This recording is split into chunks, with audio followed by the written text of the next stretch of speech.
That'd be fun. Oh man, what a mess. What a party it was.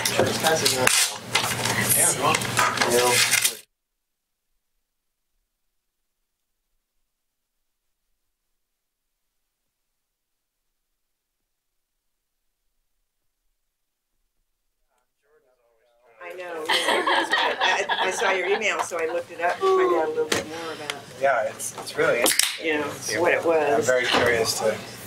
Well, I read it, and I'm like, So current conversation. Forget the conversation. Well, that's the question you've got. If you have 4, I'm ready to go. So go ahead. All right, we are on. So, call to order this work session. And first up, we have Volunteer of the Year Award for 2017. And that will be introduced by Jason. Hi. Good evening, everybody. Yes, it's that time of the year where we choose our Volunteer of the Year for 2017. So I just wanted to give you a little background. I don't have a lot to talk about before we talk about this year's nominations, but I just want to give you a little background. We've been doing this since 2012. Our past winners have included Ed Zumwalt in 2012, Dion Shepard 2013, Alicia Hamilton in 2014, David Ashenmeyer in 2015, and Joel Bergman last year. And they're all included on our plaque that's down in the lobby at City Hall that you can see on the right of that image. And our new winner will start the next line for 2017.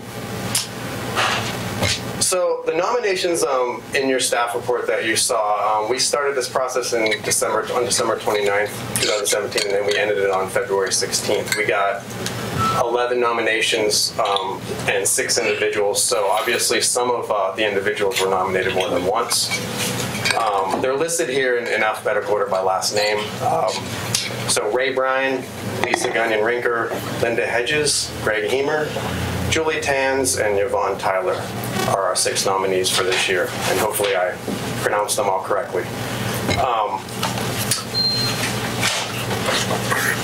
So in terms of the criteria for choosing the winner, just want to go over that really quick.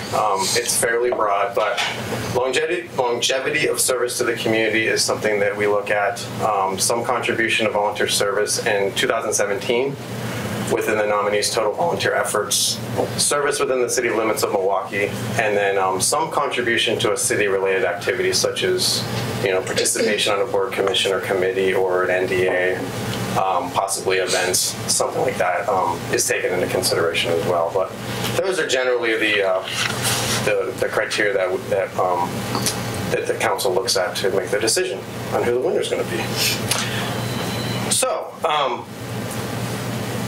I handed out to you before we started ballots that you can fill out to choose the winner. I know council had some considerations on how they'd like to talk about how to choose the winner. So I'd be glad to turn that over to anyone that would like to speak to that. But when we're ready to vote, the plan is basically to fill out the ballot that you have in front of you, and we'll hand them to Scott, who will then tally the winner and make the announcement. And then when we're all done with that, I can tell you exactly how we're going to thank the Volunteer of the Year for 2017, and we do that in a variety of ways. I could do that now or after. I think do it after. After? Good. Sure. Okay. All right. Sounds good. Well, I know you are hot and bothered to talk about this, so. Well, I was willing to talk about this, and I'm willing to talk about my thinking of the candidates. It struck me as kind of funny to just vote and not have a conversation about it, but if people want to do that, I don't want to rock the boat. I just I think a conversation is good. I think all of these people. I don't actually know Julie, but I know all the rest of them, and I know all of them put a lot of time into the city, and you see them at all kinds of things, doing all kinds of volunteer efforts. So, once again, it's a tough choice that we have in front of us. It is a tough choice. I think, Julie, I would just say off the top, she's doing some great stuff with the fire district and other stuff, but she doesn't really meet our criteria about a city-related activity. She certainly looks like she has many years, but none of us know her, and it doesn't quite fit the criteria. We had one of those kind of candidates last year, as I recall, too, who was somebody who did great things in the wider community, but not so much with the city itself. And then with the rest of them, I think, I quite could envision seeing them, pretty much everybody there being Volunteer of the Year at some point. But to me, the combination of breadth of service and longevity of service brought two people to the top of the list for me, and that was actually the two that are at the top of the list alphabetically, Ray and Lisa. I think both of them have done, neighborhood associations, boards and commissions over a long, a decade or more, serving in other ways. To me, that was the choice, and I guess I'm inclined to say it's the year to pick Lisa Gagnon-Rinker for all the stuff she does between the Ardenwald NDA, where she's been an officer at various times. She's been their land use chair for a long time, and I know she's put in a lot of hours on stuff with that because I've sat down and talked through some of that with her before, as well as, of course, our PARB and her stewardship of the Tideman Johnson Park and, other public spaces. Well, one thing I noticed I don't recall that it was listed for Lisa Gagnon-Rinker, was the work she does with Davis Graveyard to help, put on the Halloween extravaganza and teach classes and, one thing and another. And to me, that's, even though it's not a city function, so much, it's something she does within the community that just, for some reason, I didn't see it mentioned, and I might have missed that. But Balfour Park, which Angel mentioned, is, she's basically single-handedly done plant sales for like 7-8 years and raised $10,000 for Balfour Park. She hosts it's really at her house. And she propagates plants all year. And then there's other little things she does that people don't even know, like there's one or two of them in the neighborhood who go pull the weeds along where their Ardenwald sign is along Johnson Creek Boulevard. They go out there a couple times a year and just have a spontaneous work party to pull all the blackberry and ivy and stuff. She puts in a lot of... and that's like Ray, too. You see Ray constantly downtown working on stuff. And Sunday Parkways, I remember he had a booth, for the NDA, and he's at almost every function. And he has picked up, I think, together with the DMBA, that downtown cleanup that Dion did before him. Yeah. He's kind of picked up the mantle on that, for sure. Yeah, he's often seen. Well, that's the thing. Look at all the stuff they all do. I know that's a conundrum, isn't it? Yep. Yeah. Yeah, I agree with you. I think at some point, eventually, all of these people end up on the block. Yeah. Because of how engaged they all are. But, as far as intensity and longevity, I would agree that those are the top two. That's what I was thinking too, is that this year. So, any other thoughts from anybody? I think that all makes a lot of sense, and I agree that we'll be seeing these names again. And yeah, we saw a couple of them last year. Mm-hmm. Yeah, that's right. That's an important including point. Lisa. Yeah. Yeah, and Lisa. There may be folks out there thinking, okay, well, you saw them before and you see them now, and so when is it their turn? But we have so many really, really, really great volunteers that, it's hard. I think it's difficult to select just one, but the good thing about that too is that it shows all volunteers and people who are thinking about volunteering that there's value in a number of ways, and that people do appreciate and recognize the kinds of things that our volunteers do, and that that we know that without all these, and there's hundreds, literally, we all know that. There are hundreds of people working behind the scenes to make Milwaukee what it is today and what's been in the past and what it will be in the future. It's certainly not just the 5 of us or just all the staff in the city council. It's those hundreds of volunteers out there. And, you know, at least the one way we can, you know, thank the bulk of them is the volunteer dinner that will occur after, you know, this. So Yeah. All right, are we ready to vote? And just so you know, in the event of a tie, we have a second ballot. You will be required to write one name on it. So, Okay. in case that happens. All right, cool. Thank you. Scott was worried about how long it was going to take him to tag. To tally. oh gosh, Is he going to step out of the room and go in a secret booth? He's a professional at this. He can do it. That's why I had him do this. I didn't know if he could do it. just wipe away that camera's.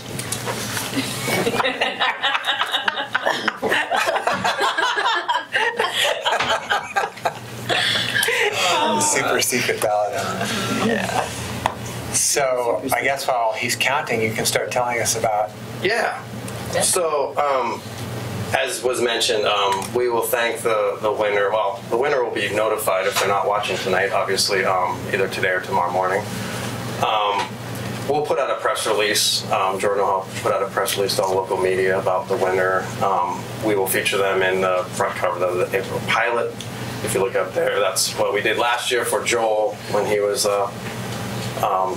Volunteer of the Year. We will honor them at the Volunteer Appreciation Dinner on March 29th at Bob's Red Mill.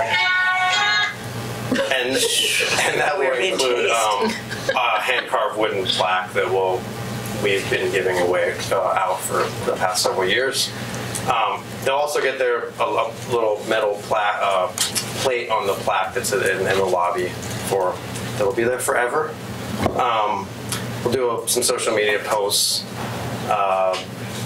and that's primarily the bulk of it. They'll have I'll be preparing a PowerPoint presentation, kind of a slideshow that I have similar to what I've done the last couple of years for the dinner that'll play, and they'll be featured in that a lot, several times, and we'll obviously bring them up, and they'll also have a chance to invite some of their family members to the dinner as well.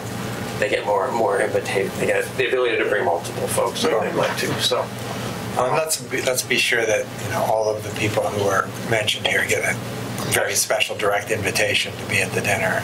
And get acknowledged that evening. And then somebody will acknowledge all of them. I think the majority of them, except one, are already invited due to their involvement in other either NDAs or boards and commissions anyway. So, but a special invitation as a nominee.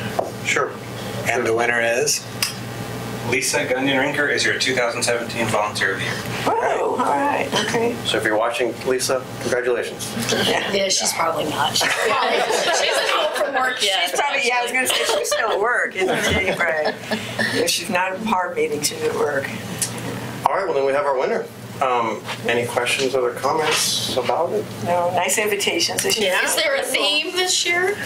No theme. No theme? Diner. We will be having we'll be having a person who usually does a sort of a piano, dueling. He's a dueling pianist. We're only going to have one though. No, this hand is going to duel. He's in a duel with himself, but he will be able to take lots of requests, so it'll be more fun to interactive with the crowd. And that was the plan, to do that. But there will also be a special gift for all the volunteers at the dinner. I don't want to say what it is right now. Oh, good. I like surprises. I can tell you later. I just don't want to tell the general public because I'd like it to be a surprise when they arrive at the dinner. We all like surprises. But I think it'll be fun and similar to what we did last year, but a little different. We'll have a couple more twists. So. And you need an RSVP by when? The 23rd, I believe.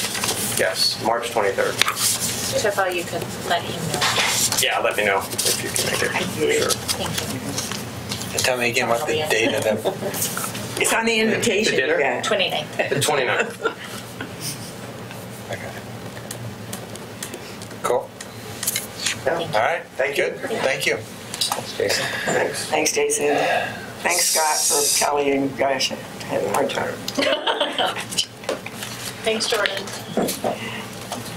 And the ballots were very nice. Yeah, the ballots were Beautiful. spiffy. Oh, yeah. First time we've had anything spiffed like that. I know. Yeah. We need to loan you out to the county. Do a better job with their ballots.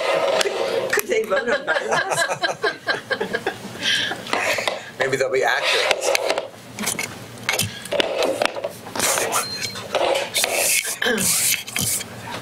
All right, so next up we have a housing affordability strategic plan development, a discussion. It will be staffed by Alma Flores, our community development director, and David Levitan is not here, so he won't be here, but we have two folks from Portland State that are joining us who will be helping us.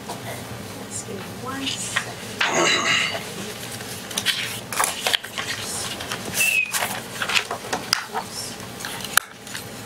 It's not showing. Oh, there it is. There we go. Look at that beautiful logo. Wapa. Sorry, we couldn't completely fit within the branding because it was a PSU template that we were using, but it's a great logo. There we go. It looks good. So thank you, as the mayor mentioned, Alma Flores, Community Development Director for the City of Milwaukee, and joining me is Liza Moorhead of PSU's Institute for Metropolitan Studies, Sheila Martin, also with PSU's Institute for Metropolitan Studies, and they are our consultants on the development of the Housing Affordability Strategic Plan.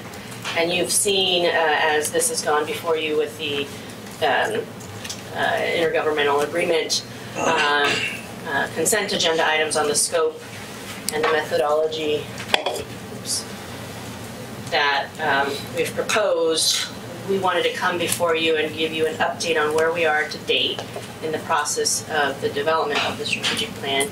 And then Liza and Sheila will walk us through sort of some of those products that we've been moving forward, namely the focus groups and sort of the next steps, the peer city review and so forth, and that'll be in the PowerPoint. But I just wanted to give you an update on where we've been up to this point. So we've had over 6 meetings with our Housing Advisory Working Group, and it has grown over the time to make sure that we're including additional inputs from different players. So we invited a developer who's very active in the community in terms of different affordable housing projects, so he knows both the market rate and the affordable housing side of housing development. He's joined our group. We've had a nonprofit developer also join our group to offer that nonprofit side of the equation. And then we've had a representative from the coalition of, I always forget the acronym, CAT. Community Alliance of Tenants. Community Alliance of Tenants, thank you. To have the tenant perspective at the table while we formulate and review the development of this plan. And those 3 are in addition to the other HOG members to develop the HASP. So that's the new acronym to remember, and that's the Housing Affordability Strategic Plan. And so Sheila and Liza are working with us to take all that really good information that we did at the first parts of the Housing Advisory Group meetings to brainstorm on what are the issues that are specific to Milwaukee, go through a strengths, weaknesses, opportunities, and threats exercise to see what are some intersecting points between different disciplines. We got to the level of even workforce development, as you can imagine, and the tie-in with housing as a basic right, and then what are the services, wraparound services that need to also be in place to make sure that we can prevent homelessness, for example. So having really thoughtful, and I know Liza's mentioned a couple of times she's really enjoyed working and hearing this group talk through these issues because they're so important, and obviously it's important enough to elevate to your, as one of your goals. So I don't want to say too much more, but it's been a really successful process to date, and now we get to work with some fantastic ladies that from PSU to get us to the plan development.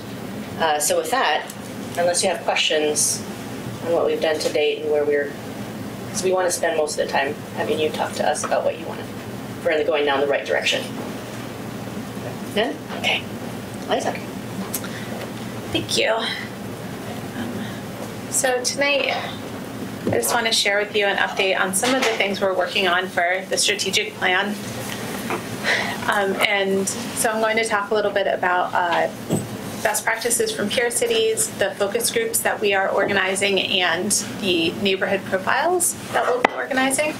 Starting with the peer communities best practices, this is intended to highlight some of the programs or policies that have come up in both the past work that's been done and then some of the conversations we've had with the advisory committee to see where these things are being used by other places and how effective they are. This slide has examples of some of the types of things that we're looking at: land banks, variety of different renter protections, affordable housing finance tools. And this is an example of the results that we're coming up with. So I point out where this is. Oh my goodness. So everybody's clear. Takes that back. It wasn't me, it was all Phyllis, but she was really smart. So one of the things that we have been told is how important it is for Milwaukee to be a community where people who live here can also work here, and how it would be great for different employers in the city to be invested in that way with either providing some, education for their employees about home buying classes, different opportunities for home ownership, down payment assistance. So we looked at Park City, Utah as an example of a place where there's employer-assisted housing for Park City employees. And so there are two different things that we looked at there, both the city program and the community housing trust. The relevance to Milwaukee is that Park City, like Milwaukee, experiences, housing is a big issue there. And for them, it's more of a seasonal issue. So they partnered with employers to kind of fill that need. Milwaukee maybe doesn't have the same seasonal workforce that Park City has, but it is an example of places where there is that partnership. And one of the reasons I actually chose Park City for today is that there are only a couple of programs that we're looking for. Some of the other cities, like Oakland, there are 10 different programs. So, can you talk a little bit about the other peer cities? Who are we looking at right sure. now? So Oakland is one of them. Tacoma, Washington is another one we're looking at.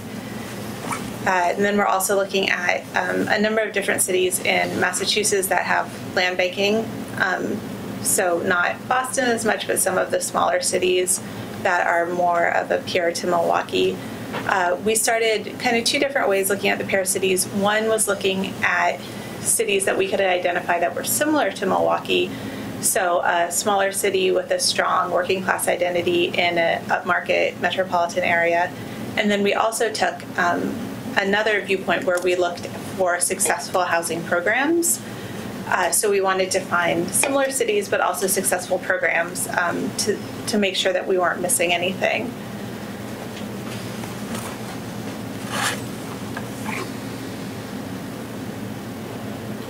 I have a question for you. Is land banking desirable because the city owns it and then they don't pay property tax? Or could you further describe land banking for me?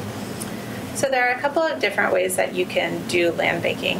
One of them is a way to capture some of the properties that might otherwise come on the market and be available to private developers that would then redevelop them and drive the prices up really high. And so that could be a way for the city to acquire some land and partner with affordable housing developers or developers that meet different goals, and develop the housing in partnership. Arcoho Point, for example, Harrison, Maine. Those are examples of land banking. The city's been doing that already. So, is there another term? The city owns the land, and we enter into a partnership to develop. But I thought there was another land trust. Land trust. Okay, so explain that. The difference. We'll tag team on this one. Land trust model. So there are several. I mean, Proud Ground is a local organization that does land trust, and basically what they do is they buy the land, they build on that land, and then they sell the building, the house, to a low-income user, and they're able to keep, and they're able to,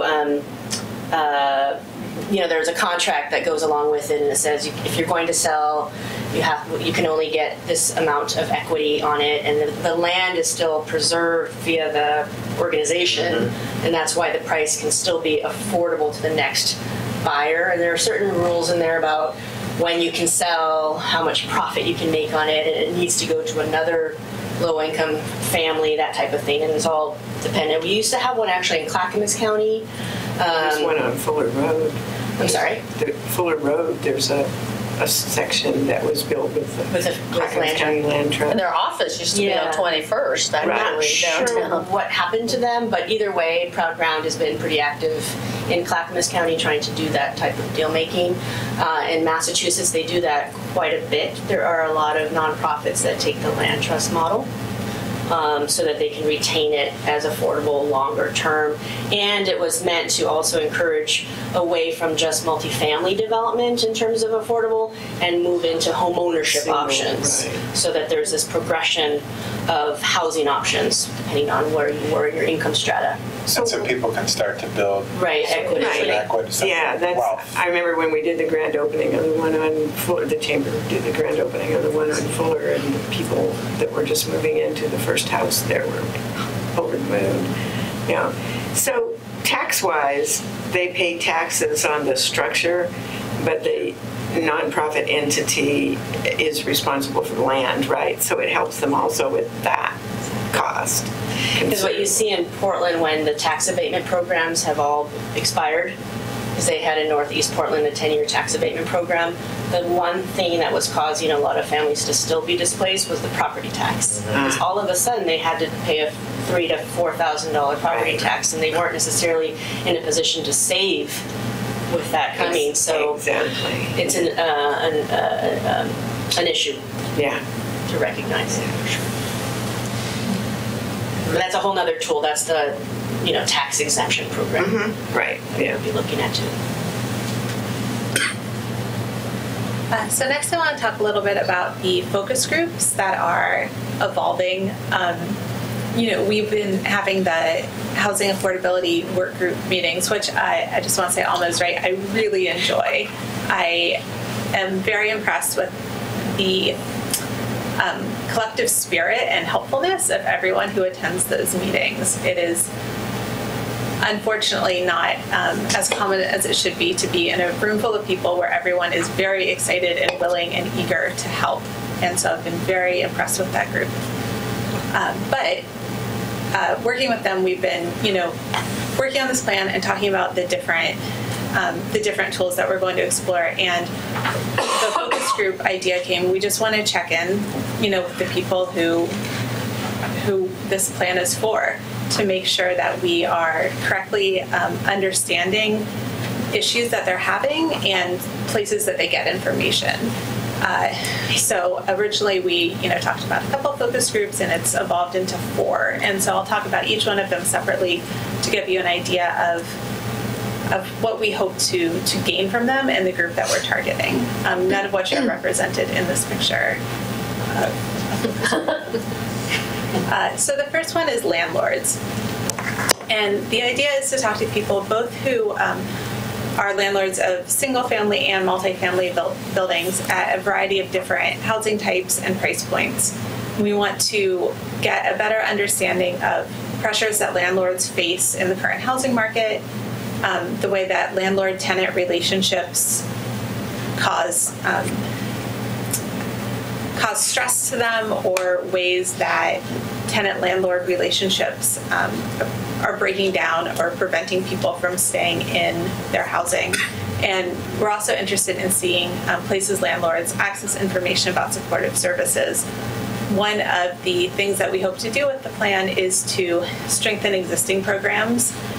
There are a number of programs in the city and in the county that are already available to help people stay in their housing, improve their houses, connect with resources, and we want to assess where people are getting information about those programs and see if there is a way to streamline that or combine it, make sure that if there's new information that we want to present to people, that we know the best place to do that. So landlords would be the first group. Clackamas County has been really helpful in providing us with contact information for landlords that they work with. So we have a big group of people to reach out to.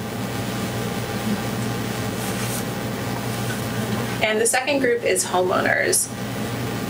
One of the groups that we've been talking about a lot through this process is people who are existing homeowners in Milwaukee who might be forced out or might feel some, gentrification pressure depending on how the housing market goes. People who need help with repair and maintenance to their homes, people who might be facing weatherization problems, large utility bills, increases in taxes, how those pressures are being felt by the homeowners, and whether they have a place to go to get information about what to do there. And we're also just interested, in general in hearing about their experiences, and are there things when we move forward with this plan that they might need that we're missing. If I may add just one thing. So one thing that we've been doing through the advisory group is also collecting information about what programs we already have in place, because one of the issues that we identified through that group is, well, what's already there, and then identify the gaps, but then also take what we have already and market it. Like one of the action items in the strategic plan could be market existing home ownership weatherization programs, or whatever it might be, all of the suite of programs that the county has, the state has, the region has, and our city even has, and marketing it. So knowing what else people don't know through these focus groups will be instrumental in informing some of those gaps as well. Well, so we had a speaker come to us from, in November or something, from the home share program that Ecumenical Ministries does, and that's also about keeping people in their homes, right? Matching them up with people. Seekers. Home seekers and home providers, and of course the providers are where they have trouble recruiting. So, and maybe one of the other action items is, because I'm already writing this down, but I'm sure there are many more out there that we're just not aware of, and maybe the action item is to spend some time exploring all the programs that are available and creating themes or something to that effect. Yeah, and then linking that information to if there are already places that people, websites that people are regularly visiting to get information about something else, and it could be something housing related, or it could be something different. Is there a city website that you go to a lot for whatever reason? Can we put some housing information there? And we just met with Providence Hospital, so it makes sense to have a lot of this information available, because this is a public health issue too, and they seem very willing to have that type of information in the library as a concierge service as you explore that option. I think there are many outlets throughout the city and with our other partners to make sure that information gets out. The third group that we want to talk to is developers.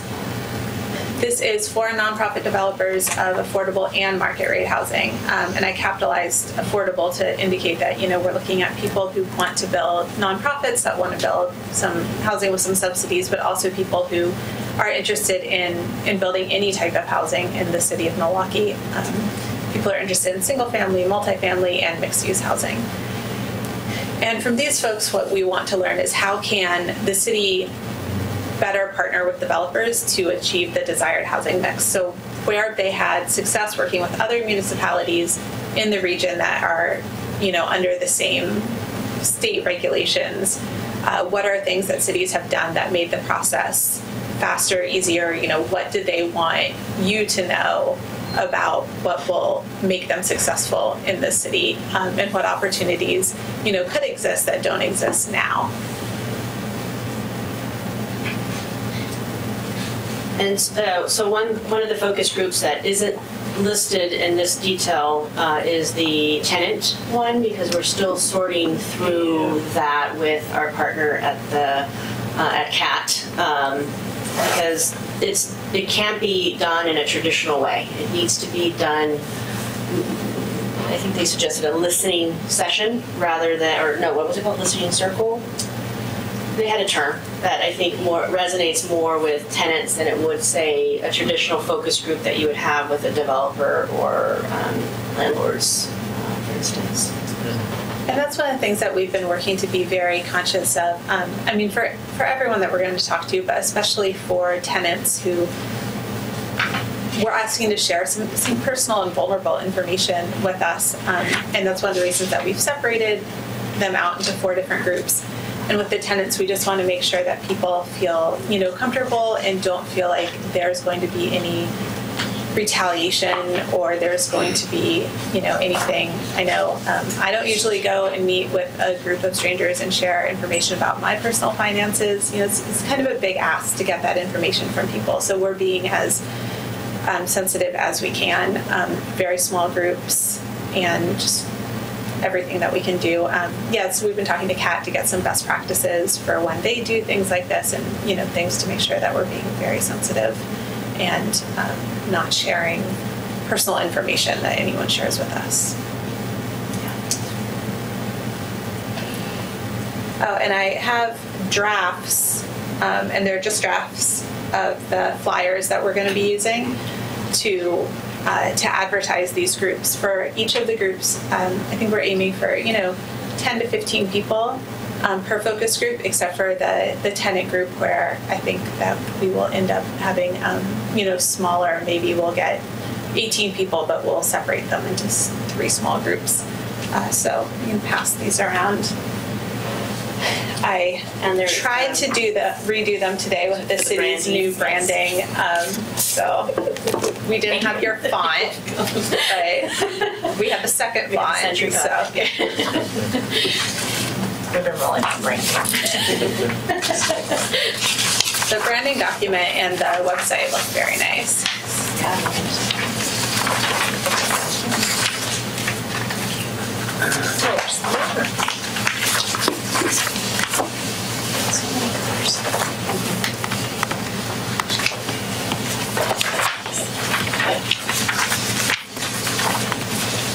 Any questions so far? These pieces and where we're headed. How do you determine who you're going to try and do outreach to? Obviously, you're not doing all homeowners in Milwaukee, presumably, or all tenants in Milwaukee. So how do you? So it's a little different for each group. For the landlords, we've been talking to the Clackamas County, and they're providing us with landlords. I think that there will also just be some other, we've been talking about these in the meetings, and people say, oh, you should talk to this person, you should talk to this person, or there's a contact at the school district who, we were told knows everybody and she'll be able to help you. So a lot of it is kind of that snowball sampling. For the developers, I believe there's a list of people who are, have expressed interest in developing in Milwaukee. So that's already there. For the tenants, I know that we are going to be working with Kat and also working with Clackamas County. They are going to circulate some of the information. They can't share the contact information with us, but circulate the information to tenants. And then, who am I leaving out? Oh, homeowners. One of the way to contact some of those folks is through existing programs to help with things like weatherization and repair, although that's going to capture people who are already plugged into the system. So I think that's going to be one of the more challenging targets because, we could send a flyer to everyone in Milwaukee. We could canvass an area. I mean, there are different strategies that we could take, and I think that's where we need our housing advisory group to help us. Yeah. Well, and the NDAs can be really useful. And we could get at least a disbursement across the city of 3 people per neighborhood association, and they just send forward names. I didn't know if we could do targeted based on the age of the home. I mean, when I'm thinking about weatherization and repair, I'm trying to think about at what point does that become an issue. Right. So I don't know that a mass mailing to every home, but I don't know if we have that kind of data Or how long, if you could also tell how long the person has been in the home. I think that I know that we maybe don't even have access to that kind of data, but those are the ones that over time I think start to struggle or potentially do. We should have access to that information. I mean, it's county public record. Certainly we'd have information about when the home was built, and then we'd also have the tax rolls for who's been paying the bill for how long. So if we wanted to just set some parameters around that, it seems like that would be a doable task. And they could get something that says, are you having issues or trouble with whether it's because those kinds of things. When I think about some of my elderly friends that have struggled, that I'm trying to think how they would be plugged into this. How would they even know they had to solve this? Milwaukee Center is another place that we could try and pull in some people. We That's have a probably high a good percentage one for of the older people. Milwaukeeans who utilize that service. Yeah. We can put some out at the North Clackamas Aquatic Center, and we can try and capture some names for families, because you have a lot of families who use that space. So if you guys have ideas on how you would of venues of who we should talk to, if you could just email Alma by, let's say, Friday.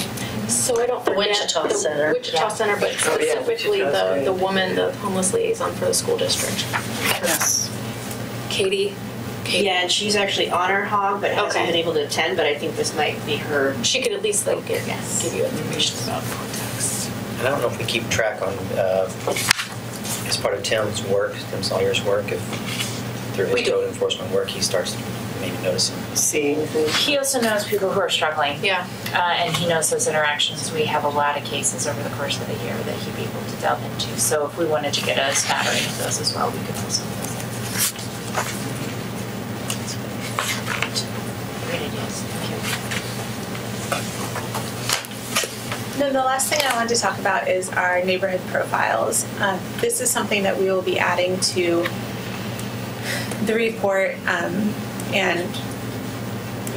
as a way to measure progress in the plan to see what happens. So for each of the neighborhoods, we'll be putting together a profile based on a combination of census data and administrative data, so that there's a baseline of what's happening in the neighborhood now, and then 2 years, 5 years later, you'll be able to go back and see what's changed.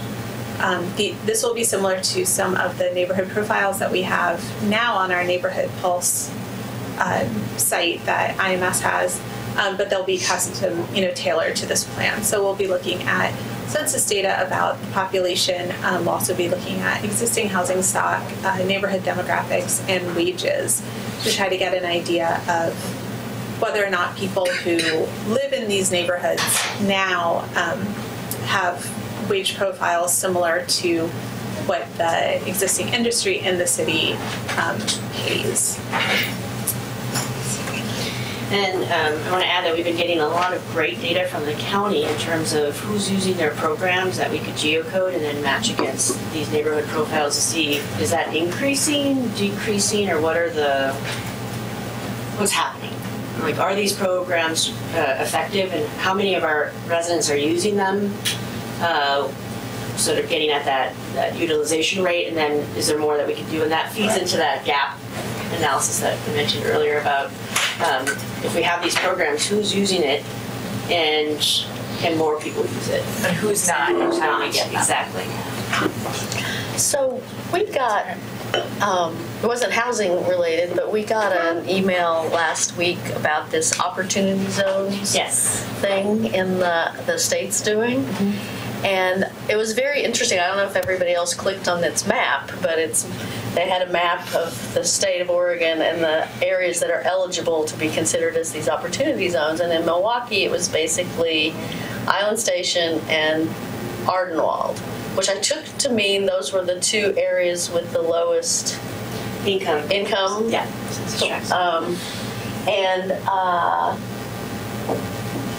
I mean, I don't know. It was surprising to me, and it looks like there might be some opportunities there to try to get.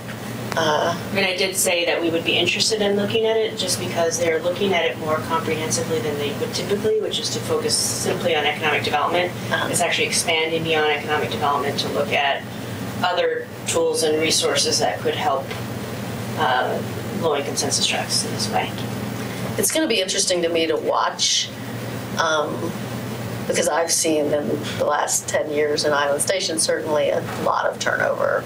And you know, it'll be interesting to me if in 10 years it's still eligible for that, you know, classification. Well, I mean, in 2 years, right? So is it based on 2010 census information? So, I mean, I'd be surprised if either one of those neighborhoods actually Still qualifies.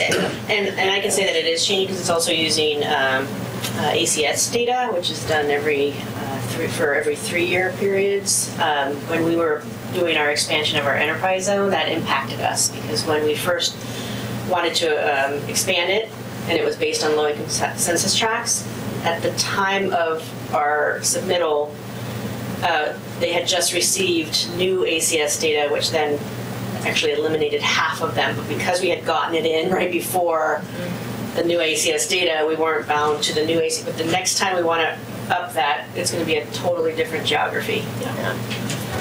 So we've already seen and witnessed some of the changes and the impacts of incomes going up. In just the short period that I've been here, Not incomes going up. People changing up. Changing, true. who have higher incomes. Higher, yes. From the time that I started, our income, our median family income was $52,000. It's now $56,000 on the books, right, in terms of the census data.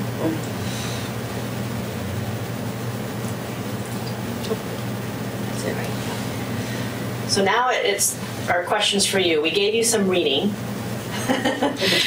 And much of that reading was just, I mean, we've had these discussions, and you've seen the housing needs analysis, the housing strategies report that came out of that was related to the housing needs analysis and the role of like the comprehensive plan, primarily like zoning related, and then there are tools that included that the Oregon Opportunity Network had done for cities to consider that are, you know, outside of just zoning, that they're actual market-driven, market-based tools that we could use. And then there's the peer city research, and there are the focus groups where we're going to learn a ton from. And all of those things are meant to paint a picture of what we could potentially do. Granted, it's a 5-year strategic plan with the hopes of moving the dial, if you will, toward that 20-year outlook for housing through our comprehensive plan policymaking. And it's called a strategic plan for a reason. We need to do strategic actions that get you the greatest return, if you will, and I hate to use that term, greatest return on those actions than to try to do it all, because then we know we're not going to be able to do that. So our question is, with all the reading, what you've heard today, and what is in the scope of work for what we're aiming to accomplish, what would you like to see? This is your opportunity to well, while they're getting their notes pulled together, can you talk just a little bit for people who are watching about the timeline for this work and then kind of what the outcomes are? Yes. So the hope, as given that this was one of your council goals, your number one council goal, these past 7 to 8 months have been data gathering, sort of fact finding on what the issues are, and pulling together this working group to kind of hash that out, bringing them on so that we could then start to formulate that and be strategic about development of the strategic plan. And so that's what's been happening to date. And then once we have these focus groups and we have all of this information that's going to be feeding into the strategic plan and holding this work session to get a better understanding from you, the aim is to have a final draft with all these inputs to come back to you in April with an adoption to occur at the next meeting, either the following meeting, 2 weeks later, or the last meeting in May for an adoption of the strategic plan, which then is the marching order essentially for taking those actions, starting work on those actions within the plan. So May is the timeline for the adoption of the plan itself. And so how does the plan interact with this 2016 document that we got? The housing needs analysis?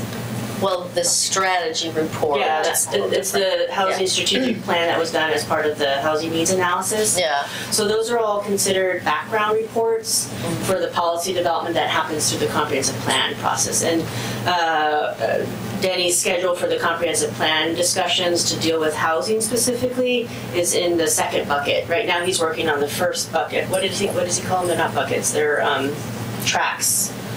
The first track is economic development, natural resources, UGMA, arts and culture. So that's the first track. The second track includes housing. So we've timed it. I mean, I've been coordinating with the planner, and the planners are actually, and Denny's on our hog to make sure that we're coordinated completely with comprehensive plan policy development, so that when we complete this will help inform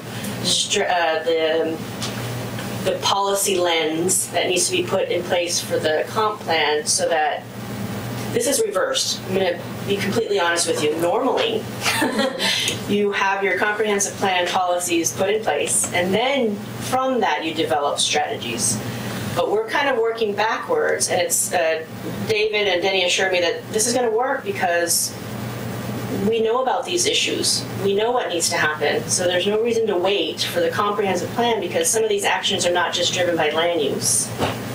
We're trying to, and I hate to use this term, socially engineer the market, if you will, to get at the results that we're all after.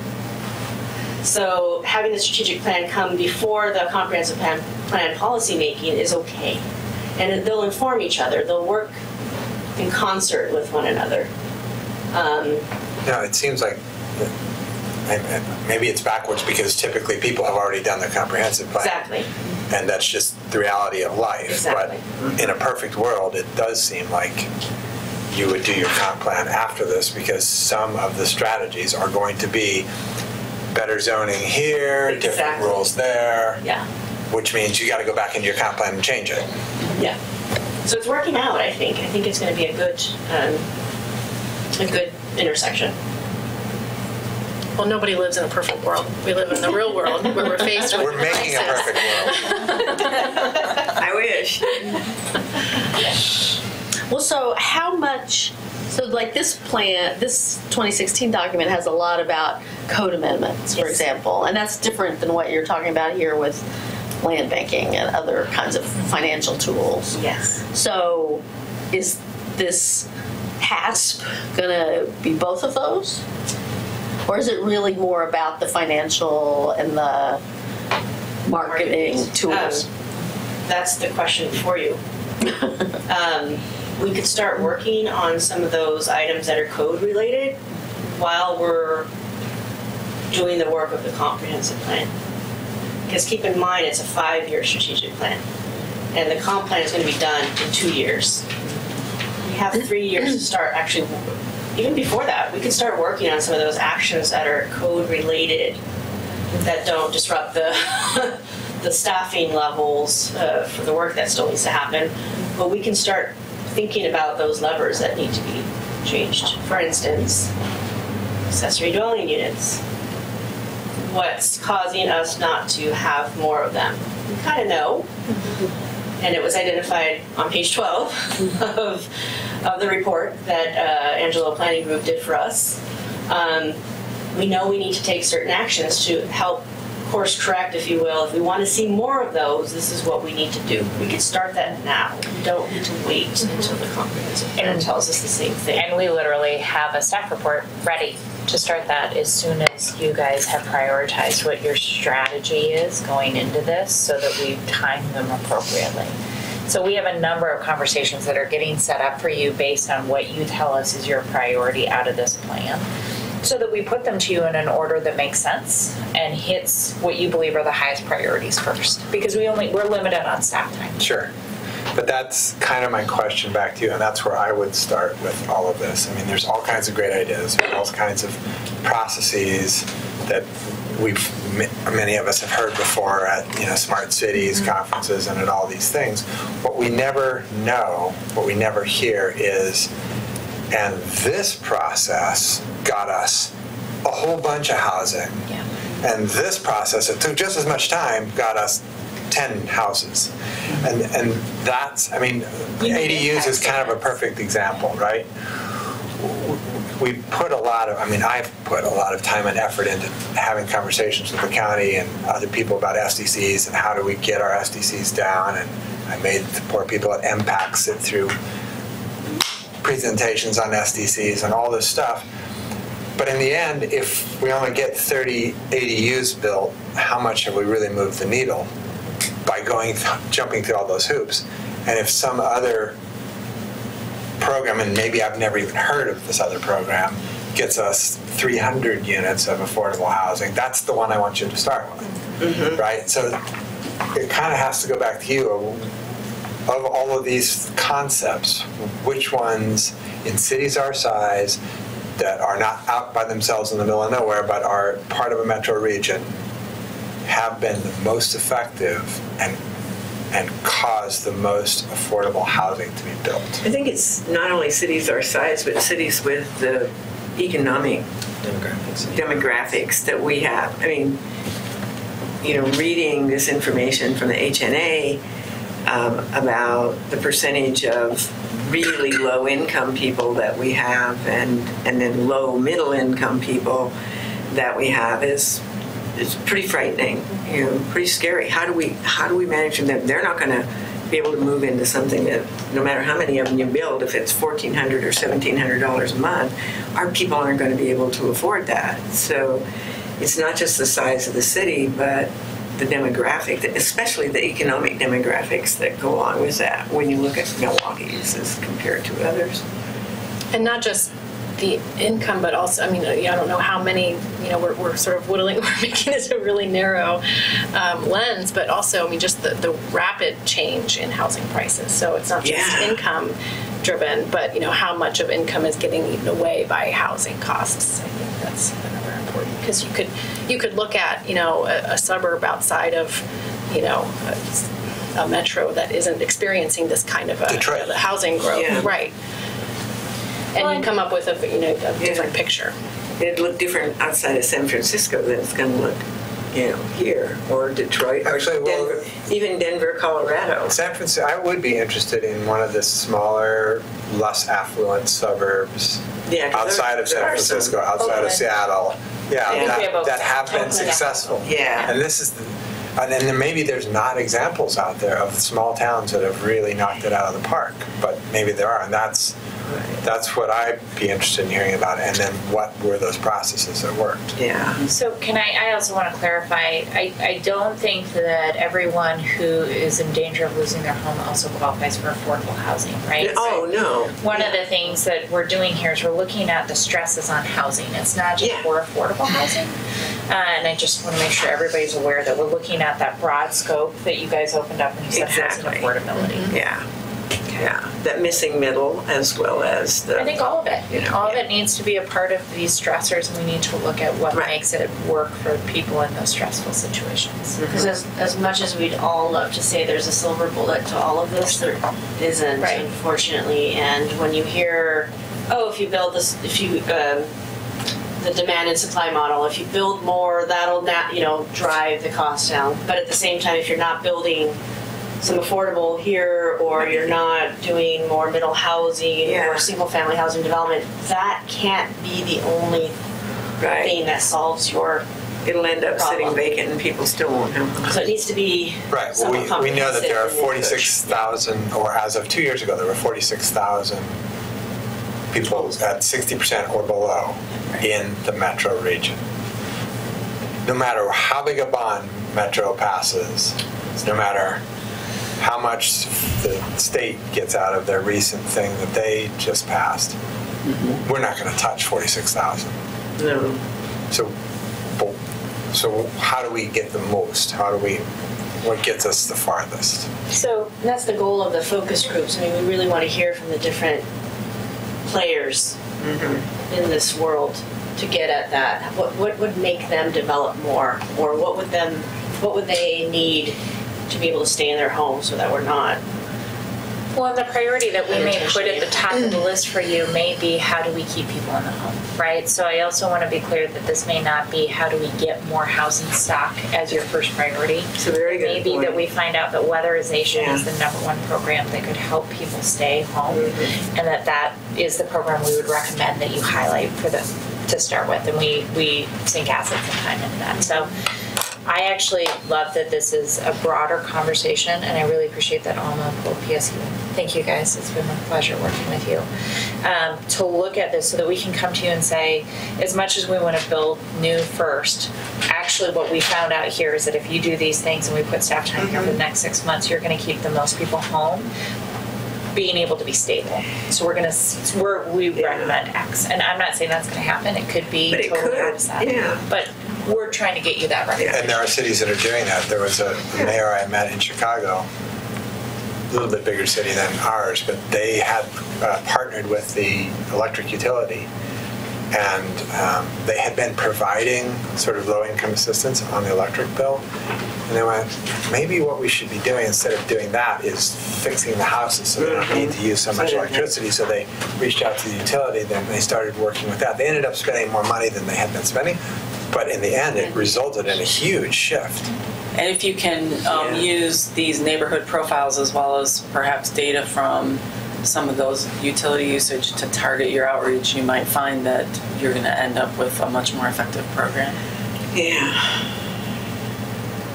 Are you also paying attention, just sort of watching what is happening with the tenant protection, the relocation assistance, and those briefs are due pretty soon, I think, on the appeal. Do you know, or is that something that you're Portland's program? Yeah, is that something that? I mean, I saw some tenant protection, but it was sort of just vaguely referred to. I don't know if you specifically had that in mind. So that's definitely something that we're following. Right now, we're still looking at multiple tenant protection programs that people have that seem like they might be have more staying power, and trying to get a clear sense of what would be able to help the most people without also hurting. There's always a trade-off. And so we want to kind of holistically look at everyone, that renters and landlords, to see what protections we can put in place that will help everyone. One of the concerns is that with a lot of the kind of naturally occurring affordable housing, that landlords will sell out and the housing will be redeveloped at a much higher price point. Mm-hmm. So what are the things that we can recommend that would help renters without just turning over the buildings?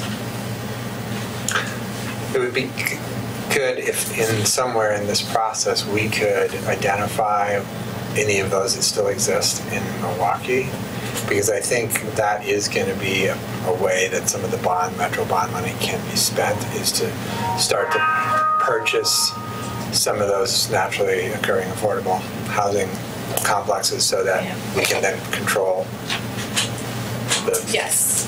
Yeah, that is data that we can get through CoStar, and that's something that is intended to be part of the neighborhood profiles.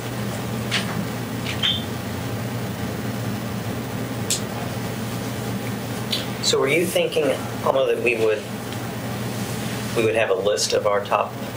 Because I have to admit, when I read through it, there's these wonderful ideas. I'm thinking, wow, that looks really good. But I did not keep a track of No, anything. I think that if you guys are comfortable with what we've outlined as the process, we're going to come back to you in April with, okay, we've looked at all the stuff, and these are the ones based on the size of the city and the cost of the programs. These are the ones that we think probably get you the most bang for your buck.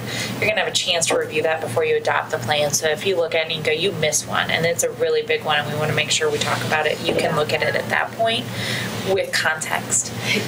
Yeah, because we're still getting that context. Yep. We need those focus groups to help inform some of it, because we could have just done a literature review and said, okay, this works here, this works there, we think it could work here, but without vetting it in some form with the people who are actually the ones who are doing that work.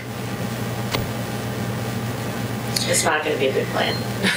But if there was something really big we were missing in this, we wanted you to see it and have a chance to make sure that our focus was on it. And I think you've asked some really important questions for us to make sure we clarify. I'm really excited about the opportunity to work on this project and for us to be able to bring you something that has some really thoughtful programming recommendations. Since we have time. Yeah. No, let's keep going. If there's Is there one thing, like if I were to go around and say, what is your one big, if you did have a silver bullet? Oh. Well, I guess what? There's keeping people in their homes, there's providing But I mean, homes. if you only could choose one, each of you could only choose one, is that too hard of a question? I can answer a different question if you'll allow me, because I don't have an answer to that question. But I am really interested in, so what I was thinking about is we've got the housing needs analysis that tells us most of the opportunity is in infill, but then we have code that essentially makes it impossible to build it. Yes. And so I was a little curious about whether or not there's room to challenge our code on those restrictions that we put on flag But lots that's where and the dividing during the comp plan process. The costs and the type of homes it's our code. You can open do it up. more. Exactly, but and you've brought up like the whole idea of shared land, individual ownership. That's not allowed by our code because of minimum. Right. Well, it is where the cottage clusters are. No. We still require limit individual we still plotting. limit it, and we still have the density. That's what it said in our report. The maximum densities are still in play. There's all kinds of things that go into it that are still going to limit it. She's absolutely right. We have a bunch of stuff to fix, and one of the things that's going to make you crazy that I think we need to at least take a hard look at fixing is parking. I think we require way too much parking. Oh, especially for ADUs in neighborhoods where parking is not an issue. Well, and it's like, how hard can a neighborhood argue where every single garage is full of stuff and they park their cars on the street? But I don't want any more people parking their cars on the street because I need to be able to park my cars. Get the stuff out of your garage. Put your car in the garage. Whatever. So I guess going back to your comment, would it be helpful if in here we looked at language from other comp plans that are doing that kind of work better so that we have best practices for you since we're in comp plan now? Yeah, I mean, I think I read somewhere where Milwaukee's restrictions on dividing lots is really sort of out there. It's pretty far away from in a positive way, in a negative way. If you're trying to build housing, and if you're someone who is maybe in your house, and I'm just wondering, how many birds can you kill with that stone? So if you've got an old woman who lives on a giant lot because she's owned her home for many years, and all of a sudden she can't afford her taxes, but she's not allowed to divide up her lot because of our crazy rules that we have in place. Yeah. Well, the other thing I'd be interested in exploring is the difference between ADUs and flag lots on a lot of these properties, because the reason I bring that up, if we change the flag lot rules and all of a sudden we allow just the width of the driveway, which is one of the issues, to be the flag, right? So then another $400,000 house gets built behind that house. Whereas if we said instead, we'll allow a narrow driveway, or maybe even not require a driveway, but you can put 2 ADUs back there. Then we're getting more affordable housing without. And I mean, I'm not a big fan of flag lots in general. It's just from a standpoint of neighborhood sort of connectivity. Yeah, and they're just weird. I think it's an unfortunate reality of the way that our roads are built. It is. And it really, it has more to do with the fact that we don't have a very good connecting system. We don't have a good grid. We have big, deep lots that are not connected. But and so 2 ADUs in the backyard would get us more housing than a $400,000 another McMansion in the backyard. As long as they're actually used for housing. Exactly. Well, that's what that's the other rails we put on. Because this strategic plan is meant to be an implementation document, and what you're describing is zoning changes, which needs to be in the comp plan.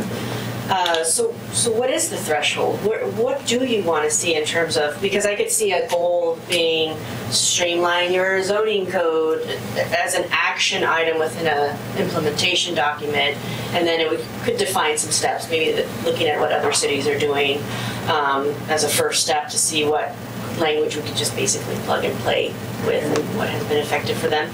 That would be the part of the strategic plan that I would see us pulling together, and then wait for the comp plan to then. Well, but we just talked whatever our last session was about the and I'm sorry, what did we decide that they need to be called now instead of senior living facilities or because we agreed that was not necessarily the best term, but we were just talking about code fixes, these were housekeeping items. It doesn't necessarily need and maybe this is a bigger conversation. It's one of those. Oh, I think the policy one thing. Flag lot, maybe ADUs. flag lots, but I mean, parking for ADUs could potentially be a policy light. That's the attorney. Policy light versus housekeeping.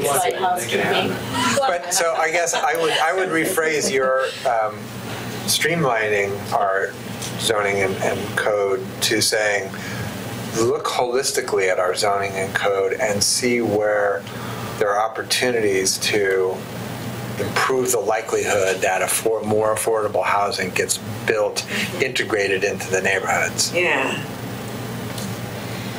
Because that would cover like. Well, and I sure hope that that's part of our conversation and comp plan is the missing middle. The fourplexes, the eightplexes, the things other than just single-family house and single-family zones. Yeah.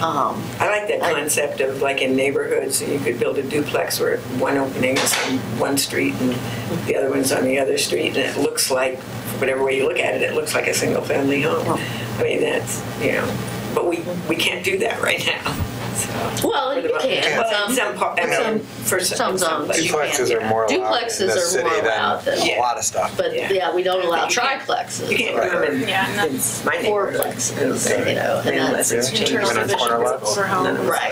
Right. And there's nothing in there anyway. Right. So we're going to come back to you guys with, it sounds like, some policy stuff around land use that could be used in the comp plan.